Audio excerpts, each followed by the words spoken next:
that a Gen Z can multitask and parallel think many times more than any of the previous generations. I think we need to commit ourselves as corporates to the Gen Zers to be able to get the best out of them.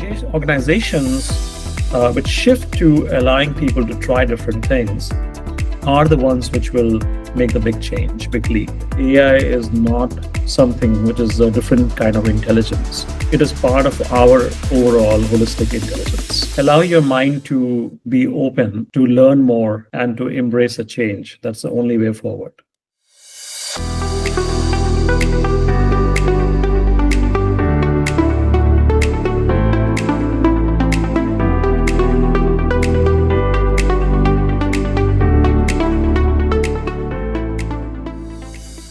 Greetings, everyone, and welcome to another episode of the HR Today Leadership Insight, a podcast series by HR Today, where we bring together some of the most impactful personalities leading the corporate world and voices that shape the future of work. Today, we are glad and truly honored to host Mr. Ashutosh Sinha, a seasoned leadership strategist, executive coach, and AI evangelist with over 3 decades of experience across global brands like KPMG, Landmark Group, Deloitte, and Reliance. Currently, the managing partner and chief people officer at Seintiv Talent Solutions, he is also the author of the international bestseller, Breakthrough, the framework for an inspired career. He continues to shape the future of leadership to people, performance, and purposeful culture. In this episode, we explored the theme, Decoding Gen Z, the challenges and shifts in the new age workforce, uncovering how expectations, work ethics, and leadership paradigms are evolving with a generation that demands purpose, flexibility, and authenticity. So, now let's dive into a powerful conversation on leadership, transformation, and the future of work with Mr. Ashutosh Sinha. Sir, we are truly honored to have you with us, and thank you so much for sparing time to be here and to impart the knowledge and wisdom that you have gained over many years and many decades of experience. Thank you so much, sir. Thank you, Ashish. Very good to be here, and also know the good work HR Today is doing. Thanks to Sunil and the entire team. So very good to be here. Thank you so much, sir. Sir, before we dive into our conversation about Gen Z, I would first like to know what is Seintiv Talent Solutions and what does Seintiv mean exactly? So it is pronounced as Seintiv, Okay. Seintiv. All The right. reason we call it Seintiv is Seintiv is a boutique firm out of the US. We are based out of US, UK, Kosovo, Dubai, a few places in India, and Saudi Arabia, etc. And we're looking at all the time solving client problems in simple ways on business and talent side. So we are a business and talent advisory firm, if you might say, in a very simple way to put it. We got 3 business verticals. One is focused on pure play human capital strategy and business strategy, helping people look at culture diagnosis, envisioning business for the future, and things like that. And everything which goes in between for an employment lifecycle journey. We have a second division which is focused on heavily around managing people careers, people who are in the journey of the career, just like my book says on Breakthrough, that people do end up meeting a point in the career when they are in the Bermuda Triangle movement, where they don't understand where they're going. And that is where Seintiv's career advisory solution for executives, middle and senior, anyone 35 onwards or even younger or more, and senior CEOs and CXOs, we have a full-fledged suite to help them manage their career and navigate their career. And the third business is focused on finding people in executive search, as we call it. So those are 3 different businesses we have from a Seintiv standpoint globally. Seintiv, what it means, it's a conglomeration of 2 words. River Seine, which is the River Seine in France, which gives energy and happiness to people who live around on the banks of it. And Tiv is a hardworking tribe in Africa, which produces crop out of very unfertile land, and they work hard for their customers. So we believe we are in that. We are in the ethos of providing that happiness and solving problems where it's very hard to solve them for our clients. That's the overall meaning and purpose. Thank you so much, sir. It really means a lot to have you with us and the great work that you're doing at Seintiv. Sir, so today's discussion is about decoding Gen Z, the challenges and shifts in the new age workforce. As we know, the new age workforce and the Gen Z people are the future of work. So we thought at HR Today that it would be meaningful to have a conversation with you about this. Sir, so you worked across India, the Middle East, and the US with iconic brands like KPMG, Landmark Group, Deloitte, and now Seintiv. From your vantage point, how is the Gen Z workforce reshaping expectations from organizations today? So I'm also a Gen Z, I'm just joking, but I like to think like a Gen Z. And to your point, what's really going on there is the biggest piece of change coming to the workforce is that a Gen Z can multitask and parallel think many times more than any of the previous generations. We often misunderstand Gen Z, therefore. So that's what creates the communication divide or gap between the Gen Z population and the others of the workforce. And because we're living in a multi-generation workforce era, it's very important that we understand what are the expectations of Gen Z from the organization, from the workplace. My understanding is that primarily, if you look from the shoes of a Gen Z, which is into the workforce very soon, their approach is going to be that how do we find a place where we have the freedom to cultivate a career, whatever that might be, and be able to engage with people in our space and time. So I think the biggest shift there is our space and time versus a fixed space and time. That's point number one. Point two is it's also about finding careers which can give them a sense of fulfillment, of being able to not just do it for the sake of earning a bread and butter.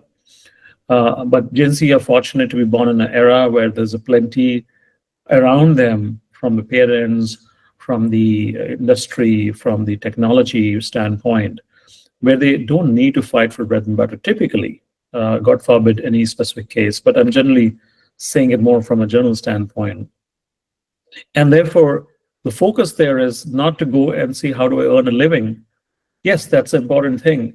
But the biggest thing is how do I make it, meaningful for others whom I'm working with and for myself. So that's another very interesting thing out there. And the third aspect, if I just sum up with that, is around making sure that how do I make a difference to organizations in the sense where they recognize my talent and they give back to me equally as much as I give to them. And what that means is in the form of learning. Contrary to the belief, some people think Gen Z have short attention span. They do. That's the norm right now.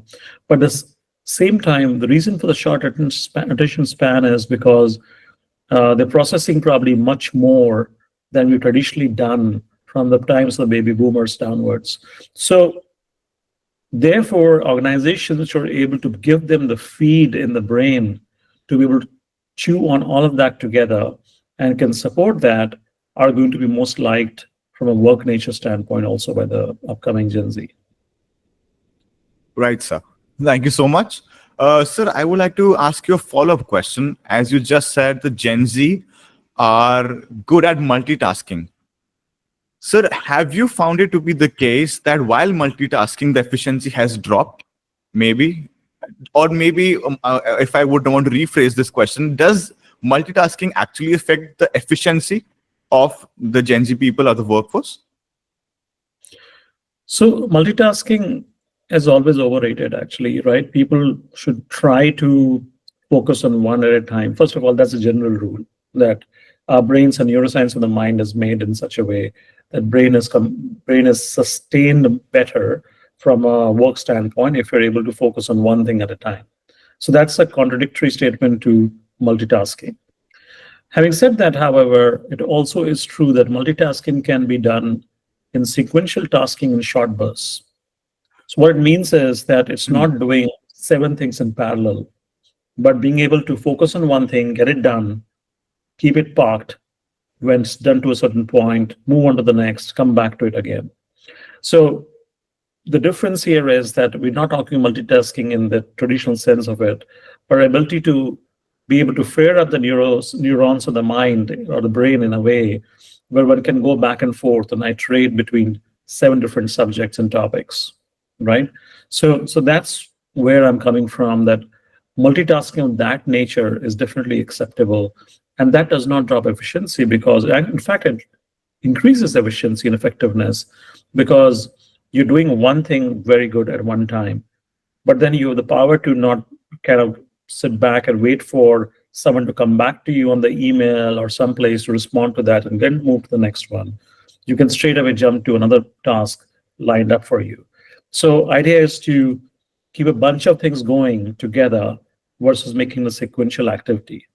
Right, sir. Thank you for your definition of multitasking. Actually, gave me, as a Gen Z, gave me some more clarity about how I can approach multitasking. Thank you so much for that, sir. So, you often speak about inspired careers. What do you believe this generation is truly seeking? Purpose, perks, or progression? It's a very hard one. If you were to ask me what are the millennials seeking, probably able to answer that easily because they are probably looking at more on the side of purpose. I can see that a lot. Gen Z, I feel, however, is a little bit lost between the three, which you said. And it depends on who is focused on what. What background does the Gen Zer come from? Okay. So, to a large extent, after the pandemic, I saw that increasingly Gen Zers coming in the workforce, they prefer to be driven by purpose. So, that is a good sign. But at the same time, the other two also, depending on the personal background or the work condition or the family background, the pressure of earning out there and making good, the ambition of coming out from a back society to a front end society. A lot of things are there which play in the mind of Gen Zs. So it's not as bad, like I said, as it used to be to the baby boomers time, but still it is something which does play in their mind. To be very honest, you can't say that everyone is plain thinking in one direction. So I would say all three, depending on which one is the most. But in a general sense, I think purpose is being seen as a very important drive factor for Gen Zers. Sir, so out of purpose, perks, and progression, in your experience in the general workforce, how would you rank these three? I believe purpose would come first, as you just said, and then. So purpose, progression, and perks. What's typically happened and what happens out there is in real life that if someone is driven by purpose, it leads to progression. And progression, I mean to say here by career and mental progression, right? Because you're trying to go in a certain direction with a certain sense of mission to do something. You're driven by something very specifically, whether you're starting up a new company, whether you're part of a large company on a certain aspect to it. So that is very important. But the other side to it also is that when progression happens, perks and money follows. So I think it's very, very, if I add another P to it as a paycheck, people get often driven by the paycheck and the perks first. And then, they kind of put the cart before the horse and look at the progression of the career and purpose later. I think that's the order which makes more sense. And to a large extent, that's how I feel that compared to the past, because there is a lot provided, Gen Zers seem to be seeing that in the right order of things. Right, sir. So, as Funsuk Wangru in 3 Idiots said, chase excellence and success will follow. You would agree to that, I believe? Fully, fully. I think Right. it's very true. See, what's also happened in previous generations, people have questioned that philosophy, right? They said, how will excellence feed my stomach? How will pursuing excellence be the only reason where, because sometimes people will say that, hey, I need to get a job. I mean, I can pursue excellence later. But the important point there is that if you look at that practically from a different lens, yes, job is required. But how does a job get better and better? How does a career progress better and better? That's only if you're pursuing excellence and you stand above the rest. Thank you so much for that perspective, sir. Thank you so much.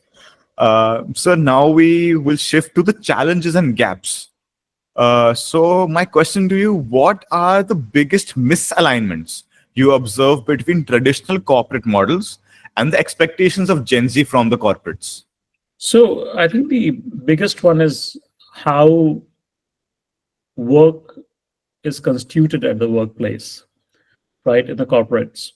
Um, Corporates are finding it very hard to move away from traditional models. People want to have the structured because that's easier, right? Because they're like I said, the multi-generation work, the 4 generations or 5 generations, at least 4 generations were sure in the workplace today. Now these is 4 generations. Their expectations is well taken care of if it is based on a certain structured approach and method. But if the Gen Zer wants to have a bit of an iterative method of moving in a certain direction, testing it, coming back, trying something else, assumptions, testing, coming back, trying something else, that shift is important to understand for the corporate workplace. I sometimes get worried when corporate workplaces or companies say that Gen Zers are not committed. That's something I get to hear sometimes. But I disagree with that. I think we need to commit ourselves as corporates to the Gen Zers to be able to get the best out of them. It's the other way around. So earlier there used to be these philosophy of T-shaped careers where you specialize and then you kind of mushroom up and you kind of do other things in life. Now is the concept what I call is an I-shaped career where you should allow a Gen Zer to try everything in the beginning, then specialize, and then maybe try again something else at the top. So Okay. it's a bit of a era of I-shaped career, and that's what I think is the perfect recipe for a Gen Zer. That's an interesting approach. So could you please elaborate for my sake as well? How would you elaborate on the I-shape approach? So I-shape approach is where the eye with the top and the bottom both is across Right, top sir. and bottom both. Imagine that kind of a eye. If you look at the base, right, it's important for Gen Zers like to see variety. They want to be sure that this is something they like, they enjoy, and then they want to do it. They don't want to Okay. just say that, okay, I want to become a scientist or a doctor or a physician or whatever, and I'll just stick there and grow there all my life. You know, so they want to be sure typically. Okay. And I'm speaking to a Gen Zer, so you could probably correct me on that. But usually, what I've seen is that people of a generation are looking at testing out a few assumptions before Mhm. arriving at what their career should be. So imagine that doing that in 2 ways. One is letting the Gen Zer skip from job to job to job to job, and then figuring out that, okay, I like this, I don't like this, I like this better, then choosing a career. Now imagine a good organization allowing that within the organization framework and saying, sure, this is your oasis, come and try different things. So Okay. try this. Okay, you didn't like, try that. Okay, you didn't like, try that. Or you're beginning to show some good results there. We'll give you some more training there. And you will say that, hey, listen, I really enjoy these 2 areas. I like analytics better than what I thought. Maybe I thought analytics, I'm an analytics guy, but when I went into the job, I realized that analytics is not my cup of tea. I thought it was something different. And what I like is research I like better. So, and so on and so forth. So based on that, you start deriving that what direction you're taking in your career, and then the I should start, which is a specialization in that area. And the specialization again can be, funded by the organization. Organizations can do executive education, further help the mind to grow through. There's so many, vivid tools out there in various ways, easily available today micro learning can happen, a lot of things can happen. And then that's the I specialization. And then again, T at the top, when you're someone is at their second part of the career, third part of the career, then saying, okay, how relevant am I to the industry? Because again, for you also, after 20 years, 30 years, industry would have shifted. So then spreading out and again spreading that T forward and going from, so, and saying that, okay, this is where I need to start working on. That's my area which I used to enjoy, but I need to skill up or upskill 30 years from now, 20 years from now, or 10 years from now. This is something which is really eye-opening for me. And this is a new perspective that I, as a Gen Z, did not really explore. Sir, so another question regarding this I approach would be, how welcome is this approach? Let's say, for example, if I am somebody who's trying to explore different aspects, like I'm exploring HR, I'm exploring finance, I'm exploring marketing. More often than not, what I feel is that the corporates are maybe looking at me as if I'm confused, as if I don't know what I'm trying to do, as if I'm not stable, as if I'm very volatile. Whereas, in my opinion, in my perspective, in my point of view, I'm just trying to explore what I'm good at. As you rightly said, sir, if I think I'm analytics guy, and if I go into analytics, I may think that this is not my cup of tea. I might enjoy marketing better or HR better. So more often than not, I feel that corporates look at us as if we are confused. And this I approach is maybe not welcome in terms of my career as a corporate. So could you please elaborate on that?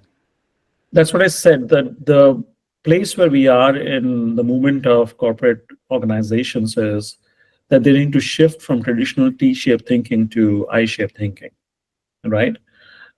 You're completely right that most organizations, like I said earlier as well, traditional organizations, traditional managers from previous generations still think of that, okay, this person is probably confused, is not made up of mind. For God's sake, can you make up your mind what you want to do? Why can't you just do this? But the point is that is something which can be demanded, but will not make the Gen Zer future employee, and definitely the millennial, which is coming soon, very happy. So that's a reality. So organizations which shift to allowing people to try different things are the ones which will make the big change, big leap, right? So I agree with you today. There are very few, they are, by the way, but there are very few organizations which have started thinking like this. But I also know of some colleagues in the industry and organizations out there which are already thinking ahead, and they're allowing the learning map to be mapped right from day one of someone's joining versus doing it much later in the career. Right, sir. And sir, how long before I join my career or join a corporate or join my first job, should I explore all of these things? Should it be in undergrad? Should I explore these in MBA, or should I explore these in school? How would you suggest or recommend I explore the most I can? So there's the golden rule, obviously, is earlier the better, right? But to explore something, the wisdom and the mind is also very important to be able to understand what's going on, right? If I take you to a NASA trip, for example, when you're 5 years of age or 7 years of age or 10 years of age, you'd probably be enamored by it, but you wouldn't understand that is this something you're liking because you like it as a career, or just like the color of the rockets or the flame or the combustion. So you don't know really what are you enjoying out there. But similar example, if I take it in a different way, that someone who is in school, high school, right, heading towards a college, if that person is able to get exposed to different career sets, right, and there are programs, Seintiv does a program like that also, where we allow people to come and explore different career sets with different clients, then you're able to actually think through and say, okay, I can try this, try this, try this, three things, and I love finance. It's very interesting. I like legal. I'm that kind of a person, right? And then it's important to do a second round of testing when you're in college. And that's the best time to test, because in college, especially in the middle years, second or third year, and I've seen that some of the universities in a few countries, I'm not sure, India also, I think there's at least one or two universities which started doing that. But in the UK, there's the sandwich program, as they call it, where they allow you to go into the industry for a full year, right, away from education and do a job within the confines of university. Right, sir. Now, that for sure is a recipe that you know that, okay, this is how a job looks like. Because the small difference between liking something because you like it as a subject or doing it as a job yourself. And I think Yes. we confuse that often. We say, hey, I like to be a F1 driver, but doing an F1 driver as a job versus being an F1 driver, as an aspiration are two very different things. It's a very different life. Yes. So that's what I'm talking about here. Right, sir. And sir, with your experience as an executive coach, how do you approach coaching young professionals who might feel disengaged early in their careers? That's a very good point. So I do a lot of that, especially when I go to when run workshops in corporates. I open up something after 5 p.m., like a coaching clinic, as I call it. And I've done that in a lot of different corporates. And I was surprised that actually the Gen Zers are the people who book the sessions the most, contrary to what I thought earlier when I used to started doing it couple of years back. And I focus on sitting with Gen Zer and understanding the younger workforce that one to one, that what is that which is causing the disengagement, right? Because Okay. sometimes what I've seen is they're confused. They know they're disengaged, but don't know what's causing the disengagement, Okay. right? Right. So my job as a coach is, as experienced partner with that person, is first to not think of myself as this guy who knows everything. I have the wisdom probably, hopefully, but I bring myself down from a mental, my mindset mapping perspective to think like the person I'm coaching or talking to and say, okay, what is the reason which is causing this disengagement? Let's first discover that. And a lot of times, uh, people get surprised that what they thought is disengaging. Now, I'll give you an example here. Recently, I was coaching someone who is very early in the career, a Gen Z, and speaking to the person in my coaching clinic. And she said for her, it seemed like what was disengaging her was the hectic pace at work and unstructured work environment and too much being demanded of her. And she said, I don't feel organized at all. I just come in and I go out. I don't know what I've done through the day. I don't think I'm moving ahead in my career. And we started talking more and more. And I said, okay, let's discover this further. After a very good conversation of probably 15, 20 minutes, we realized, and she realized, what was causing the disengagement was not this, what she had thought about. What was causing the disengagement was that she didn't have a sponsor in the organization who Okay. could back her up and say, listen, you're good at this while you're doing everything else. Keep moving in this direction also, right? So that she could then pick up that thread and keep moving that direction. Because she, for example, she was very good in the element of its engineering firm, so the element of uh, pre-product understanding of the product, and she was not getting that opportunity. So when she actually went and had a great conversation with someone who could be a sponsor, the life changed for her. Till then, she was just getting lost. She was trying to do different things. But in her heart, she didn't have an anchor point to do what she really liked. So now she still goes to work. She does everything else, but this becomes her point where things are humongously different for her, where she knows that she's moving ahead in her career step by step. She enjoys what she's doing. So, is this? I read your quote on your LinkedIn where you said that wisdom lies in knowing when to stay and when staying becomes overstaying. And I was going through the post and where you said that where people don't feel they're growing. Is that something that you would say can cause the Gen Z to feel disengaged?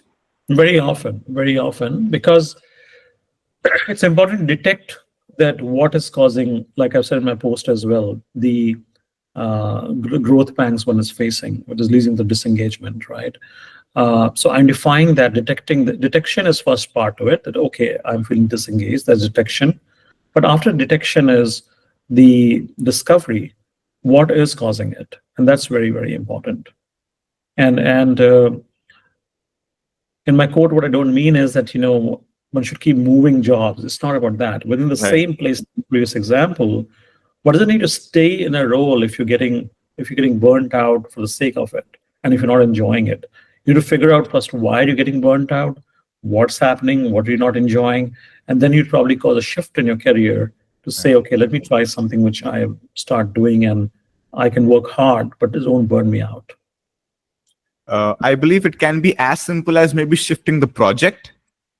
Mhm. Maybe if you're in a project where you don't feel welcomed, or if you don't feel like you're learning something, you can maybe in the same role shift, go to another project. Is that something that we can do? It could be as simple as that. It could be also because, see, there are multiple reasons, right? We work with people all the time. So is it about the person we're working with? Is it about the manager we're working with? Is it about the Mm. nature of the project itself? Or is it within the project the role we are playing, right? Right. Sometimes someone can be very creative, but not at all someone who will be like doing a project management or let's say a analytical kind of a stuff.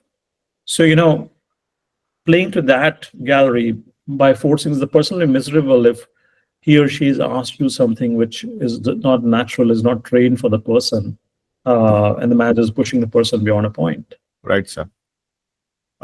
Coming, sir, to the term of the century or the decade, which is AI, artificial intelligence. And you yourself are an AI evangelist.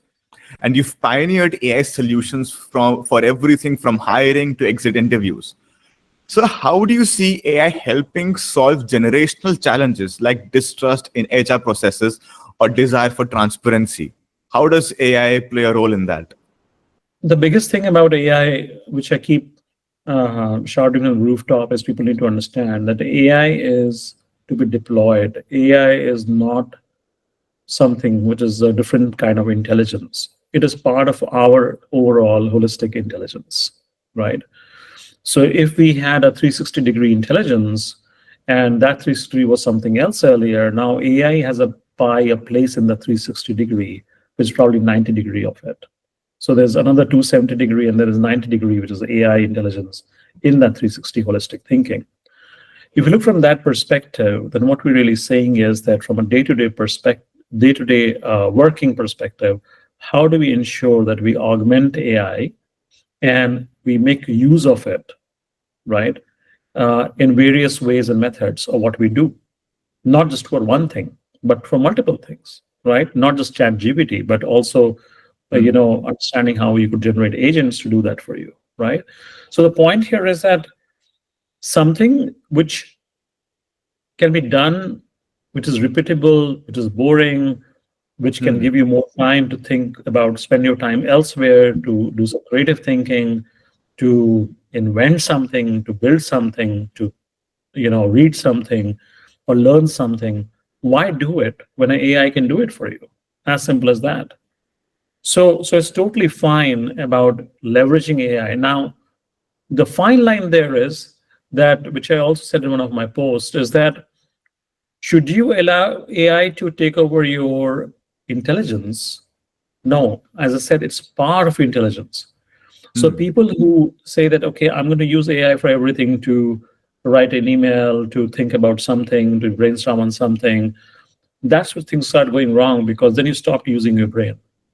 You're not giving sunlight to it. The neurons are not firing anymore. You're just becoming a slave of AI, which is wrong, which is the wrong side of it. You can tell AI what you want it to do, but the thinking part is yours. You have to tell it what you want it to do. It can help you do that, but the ideation should come from yourself, right, sir? Completely. And that's why, as you know probably better than I do, that prompt engineering is the big thing now, right? I Right. mean, how well do you prompt? And the people who are able to do that well are the ones who are the most effective users of AI in their day-to-day life or their workspace. And so, as someone who is deeply involved in leadership strategy, what leadership styles are resonating most with Gen Z teams today? That's a tough question. So people typically like the multiple leadership styles, but I think people are going more for situational leadership. Okay. Situational leadership style is probably the most in demand. That resonates both with the young workforce as well as with the business owners or business CEOs and the customers as well, right? So situational leadership is being able to deploy your thinking, from leadership lens standpoint in different scenarios, bringing all of your mental strength and training to the cause, depending on what the situation might be. We're living in a very uncertain world right now in geopolitics, in space, Hmm. in tech, and everywhere, and environment as well.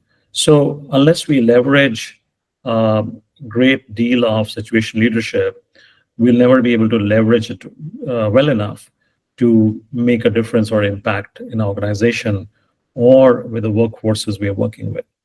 Right, sir. And so, what kind of roles or careers do you see Gen Z learning towards in the next 5 to 10 years? And how should organizations evolve the talent pipelines accordingly? If I had the perfect answer to that, you and I probably make about $1 billion right now. But that's something which is still under a lot of thought process, right? Right. The simple answer to that, however, is that anything which requires, going back to your previous question, earlier question, anything which requires thinking Right. is what the way should be in the future from a career standpoint. So when I say thinking, I mean to say literally not data crunching, not number crunching, not Hmm. building simulation models, but thinking, behind being able to solve a problem from a perspective of multiple constraints coming into place, and how does one solve that, right?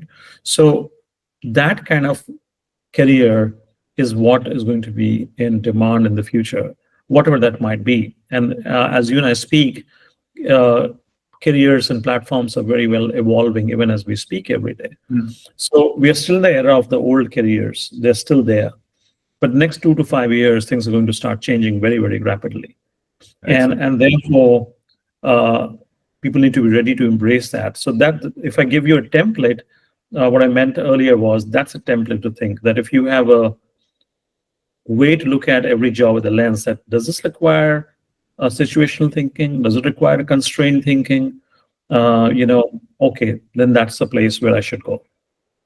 And from a learning standpoint, I think it's exactly same thing again that the learning roadmaps in organizations need to be designed in a way that they're able to bring a level of micro learning or hyper personalized learning, as I would say, where it's very, very personalized to every person from a Hmm. day-to-day perspective in the direction of developing their mind towards things where they can actually add true value and a robot can't do the task anymore.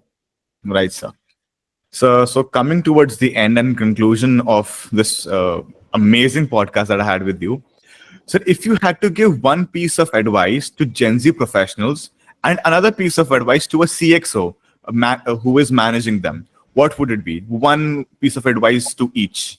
What would that be, sir? Actually, I would have a common advice to both of them. It would Okay. be embrace each other's intellect. That's very, very important because my concern is that both are sitting on the sidelines. CXO might be thinking, I'm not talking about every CXO out there, but usually I'm saying from the discussion we had, a CXO might be thinking that, listen, I cannot possibly uh, wait for the Gen Zer to, come and change and derive their own thinking and then train them and get them ready for it.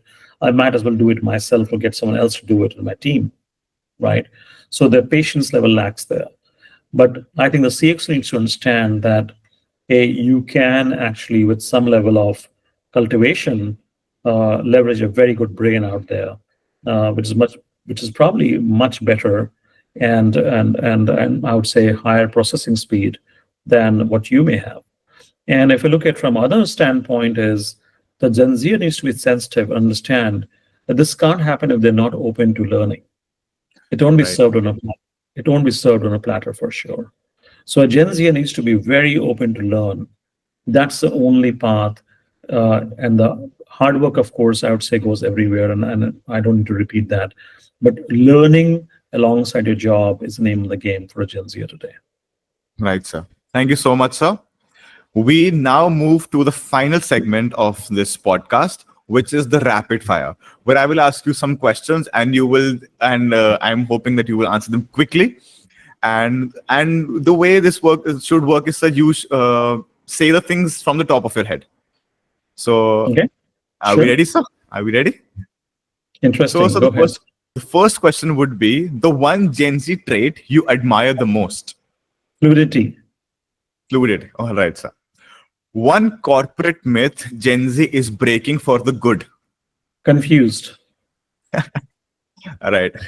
Most overrated buzzword about Gen Z. distracted. Okay. Your go-to leadership quote or mantra.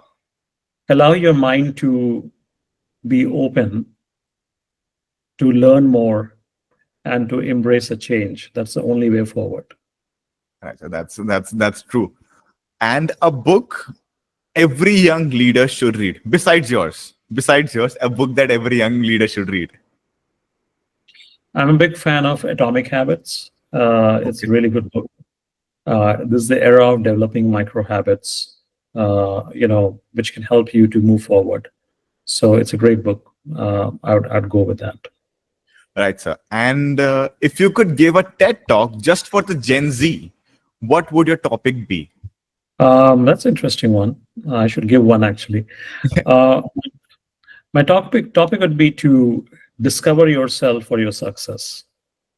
That's a great topic, sir.